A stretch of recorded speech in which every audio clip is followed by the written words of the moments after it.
Now, speaking of government, how's this for a charm offensive, ladies? Anthony Albanese has given more than 50 press conferences, interviews and public appearances in just the last 4 weeks. Airbus elbow is suddenly elbow everywhere.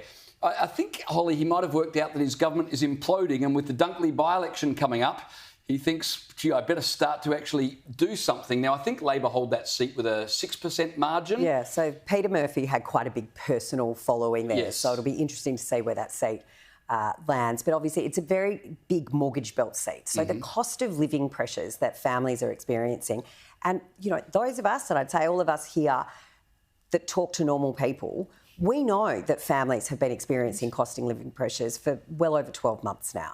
And if you have an average family with an average mortgage, you have to find $25,000 extra per year. We know that they're the issues that have been facing families.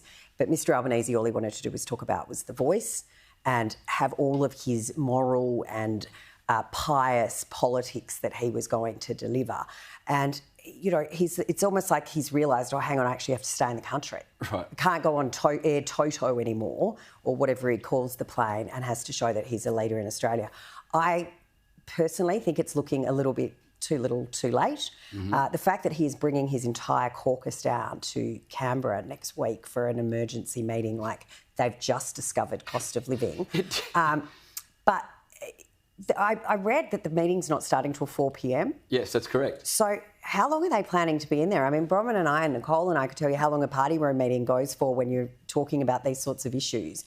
To start at 4 p.m, like what? And let me tell you, they work shop floor hours, so there'll be a dinner break at 6, I can tell you right now. So not sure how much they're going to get done. Does it smack of panic, Bronwyn? I mean, Albanese was avoiding the media. I mean, he did more conferences overseas than he did in Australia, and then suddenly he's back from holidays on December 15, and all of a sudden he is everywhere. Does that betray his realisation that he is in trouble? James, you can smell it. It's called fear. And that's what Albanese's got in spades. He is not a leader's bootlace. There is no leadership in this country. I sat in that chamber for 20 years with that man, and nobody ever said he was leadership material. And now we're seeing why. But this trip around Australia is only a domestic version of the overseas trips he's done. He makes a lightning stop here and says nothing. Where's the promise to say, yes, I will lower your bills to pre-2022 by $275? Where is the commitment? I think we've forgotten about that one, haven't we? Where is the commitment that says, when I say I'm going to make your cost of living expenses lower, that I won't address the question of fuel excise, and I won't address the question of the fact that I'm making you all pay subsidies for this so-called renewable energy, and then I'll dish out a few dollars and cents to you, which will again feed inflation, which I'm trying to fight so that we can have a reduction in the 13 interest rate rises we've had. And he wonders why he's not getting any reaction. And he's scared stiff because of that by-election. Here's the reason.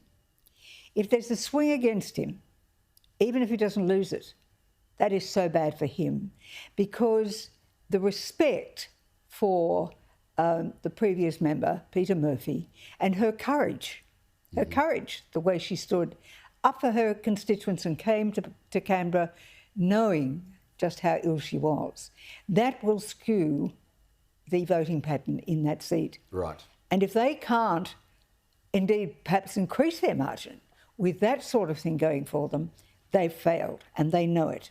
So as we go into there's a very good candidate from the Liberal Party. Yes, the former mayor of Frankston. The current mayor of Frankston, yes, indeed. And I know that seat quite well because I used to campaign with Bruce Wilson when he held it. So they're good, really good people. But that factor of the respect for the previous member who has so sadly passed away means that there should be an advantage for the incumbent government, and if it isn't shown up to be the case, then that is a loss for Albanese. Well, we'll be watching with interest when that by-election comes around. I think it's the first week of March. Let's go on to something else, the government's green zealotry, which threatens to not only destroy the economy but also prime agricultural land. Now, with the government promising to roll out 28,000 kilometres of transmission lines, 60 million solar panels and hundreds of wind turbines by 2030, regional communities are understandingly worried about the effect on farming. And we should all be worried because if there's no farms, well, there's no dinner. The government conducted a review last year into the impact of renewable energy on farmland. It's been sitting on Chris Bowen's desk and we've not seen it. Nicole, are farmers right to be worried? It's about time we saw this report, isn't it? Absolutely. And I think every Australian who cares about farming, about food on their table and about the future of our environment as well should be saying, what on earth is the Albanese government hiding from us? Why haven't they released this review already? And I'm pretty sure I can guess why they haven't, because it's going to show the mass destruction of some of Australia's most prime and productive farming land, with the huge power generation lines they're planning to put through, let alone all of the land they're going to cover in solar panels and wind turbines. But it's not just our farming land, it's the impact on the environment, both onshore and offshore. So it's the immediate impact of covering our land and big parts of our sea and our ocean bed in wind turbines and then on land solar panels. But it's not just the immediate impact, but what about when they have to be decommissioned? The environmental damage and disaster that awaits us if Labor are able to roll out this just enormous plan to cover the countryside and our oceans in renewables is going to be catastrophically bad for Australia. I've been writing about it for some time now for Sky, and everyone needs to be contacting their local Labor MP or senator and saying, where is this review and what are you hiding from us? And how dare you plan to destroy our amazing prime agricultural farming land and also our environment? Indeed.